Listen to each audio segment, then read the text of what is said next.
in which the car is making the journey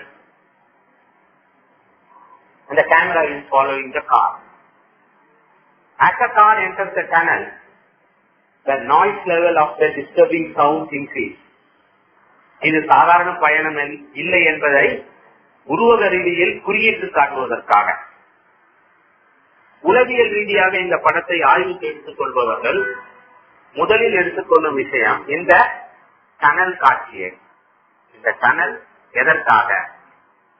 இது மனிதனின் ஆழ் மனத்தை உருவக ரீதியாக ஒப்பிட்டு காட்ட. எவன் நார்மலா இருக்க முடியும்? ஆழ்நிலை மனமும் சமூக மனமும் மற்ற மனமும், இந்த 3 மன அளவுகளும் சாதாரண இயங்கு நிலையில் இருந்தால் அவன் சாதாரண மனிதன். ஜாக் நிக்கல்சன் அப்படிப்பட்ட மனிதர் அல்ல. யார் ஜாக் நிக்கல்சன்? இந்த படத்தின் கதாநாயகன். அவரது உண்மை பெயர் ஜாக் நிக்கல்சன். இங்க படத்துல பெயர் ஜாக் டாரன்ஸ். ஜாக் டாரன்ஸுடைய நடவடிக்கை சரியில்லை. அவர் ஆல்ரெடி எதற்கு அடிமை என்றால் அவரது ஆழ்நிலை மனத்தின் அடிமை என்பதை இந்த முதல் காட்சியில் முக்கியமான இடத்திலேயே கியூப்ரிக்கு சொல்ல வருவதுதான் அந்த டனல் காட்சி. இரண்டாவது, இந்த படத்தில் பயன்படுத்தப்படும் மற்றொரு கதை சொல்லி முத்தி என்னன்னா, எல்லாமே இருமறையாக இருக்கும், பைனரியா இருக்கும். Binary relation. there is goodness, there is evilness. சராசரி மனிதன் ஆகிய எல்லாரது நடவடிக்கைகளிலும் காந்தியா இருந்தாலும் யாரா இருந்தாலும் புத்தரா இருந்தாலும் 2 பக்கங்கள் உண்டு. ஏன்னா 3 நிலை மனம் கொண்டது மனித மனம்.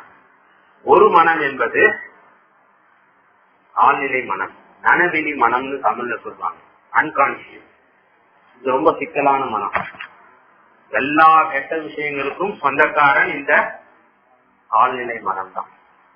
எல்லா கெட்ட விஷயங்களுக்கும் சொந்தக்காரனாக இருந்தாலும் இதால ஜெயிக்க முடியாது. ஏன்னா இந்த விழித்திருக்கும் நிலையில் இருக்க மனம் இதை கட்டுப்படுத்த முடியும். இது உறக்கத்தில் தான் வேலை செய்யும்.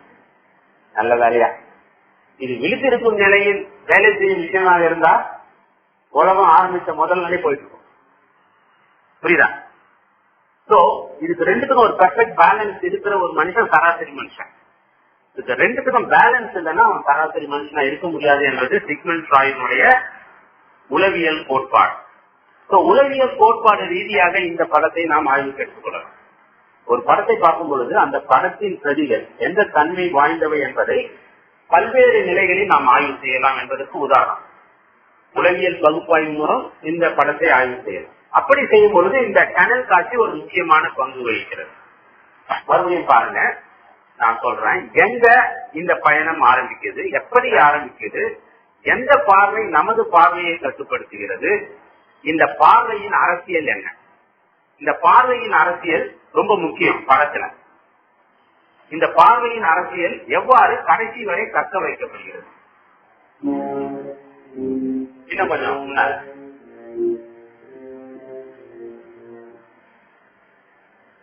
புரியுதா? இப்ப நான் பேசிய விஷயங்கள் புரியுதா? You understand what is chat?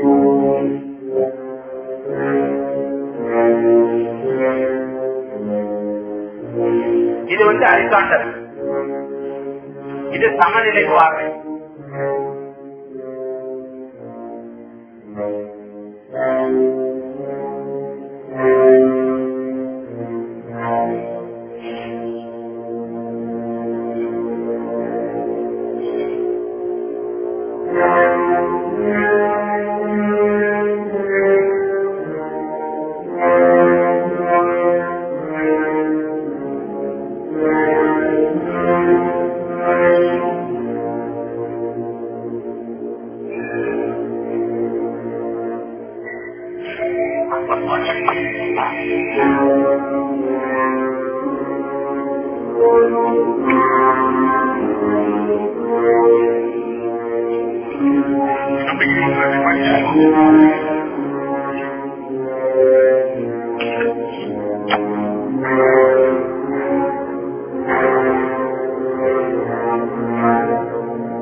அந்த மியூசிக்கல் ஸ்டோர் கொஞ்சம் பேக்ல போயிடுது, இந்த போஸ்ட் சவுண்ட் வருது முன்னால. புரியுதா? இரண்டும் கை கோர்த்து கொண்டு பயணம் செய்கிறது. நெக்ஸ்ட்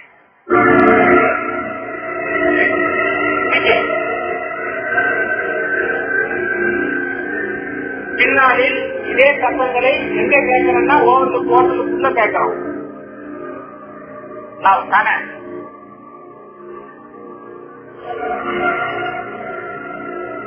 மேல போது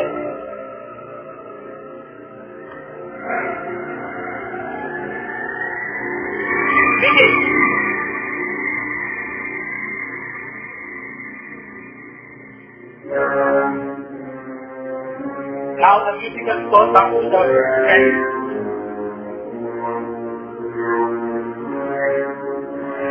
Stephen King. Based upon the novel by Stephen King. யாரு ஸ்டீஃபன் கிங்? அந்த த்ரில்லர் நாவல் வகையறாவில் அவர் தான் கடவுள். அவர் சொல்றாரு, இந்த படத்தை பார்த்து இது டெடிலா கார் தான், ஆனா உள்ள இன்ஜின் இல்ல, இதுல உட்காரலாம் நீங்களும் நானும், ஆனா இது நம்ம பயணத்துக்கு வழிவகுக்காது, போய் தர முடியாதுன்னு கிண்டல் பண்றாரு. அவருக்கு தெரியாது இந்த படத்தின் அருமை பற்றி. அவர் பெரிய நாவலாசிரியர். நாவல் எழுதுவது எப்படின்னு நாவலாசிரியருக்கு தெரியும், அவருக்கு படம் எழுப்பது எப்படின்னு தெரியாது.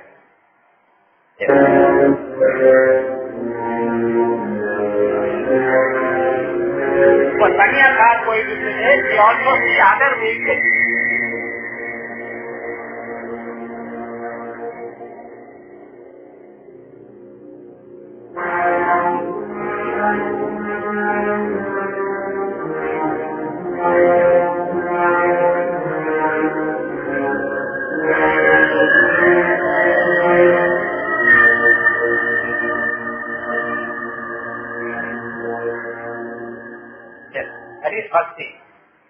ஓவர்லுக் ஹோட்டல் அந்த அமைப்பு எவ்வாறு நமக்கு அறிமுகப்படுத்தப்படுகிறது பாத்தீங்கன்னா, நம்ம அந்த ஸ்டாண்ட் முன்னால வச்சு அதை சென்டர் ஆஃப் போக்கஸ்ல வச்சு காட்டிடுவோம். இங்க கூட பாத்தீங்கன்னா அருமையாக நாட்டுக்காக அது அப்படியே அந்த எட்ஜஸ்க்கு போற மாதிரி தான் காட்டப்படுகிறது.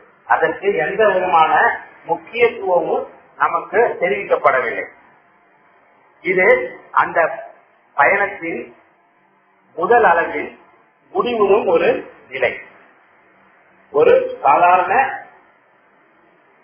குடும்பம் ஒரு இடத்திலிருந்து இன்னொரு இடத்துக்கு பயணிப்பதாக காட்டப்படும் ஒரு பிசிக்கல் ஜேர்னி. பட் இந்த ஜேர்னி அந்த அளவில் பார்க்கப்படக்கூடாது என்பதுதான் கியூபிரிக்கினுடைய ஆசை. இது சாதாரண ஜேர்னி இல்ல, இது மோசமான ஜேர்னியில் முதல் ஆரம்பம், இந்த நாட்டின் மோசமான ஜேர்னியின் ஆரம்பம், இந்த நாட்டின் இன்றைய நிலையின் ஒரு நிலை. இந்த நாடு கடந்த 200-250 வருடங்களாக பெருமையாக பேசிக்கொண்ட விஷயங்கள் பெருமைக்குரியது அல்ல. இது ஒரு மோசமான ஆரம்பத்தின் இன்றைய நிலை. சோ கியூபிரிக்கின் பார்வையில் ஒபாமா பார்க்கும்போது எனக்கு என்ன தோணுன்னா, பாவம் Obama another victim of racial politics in USA. Obama வெற்றி பெற்று பிரசிடென்ட் ஆனது ஒரு உண்மையான வெற்றி கிடையாது. ஏன் உண்மையான வெற்றி கிடையாது? அது இனவெளி இன்னும் முடிவுக்கு வரல.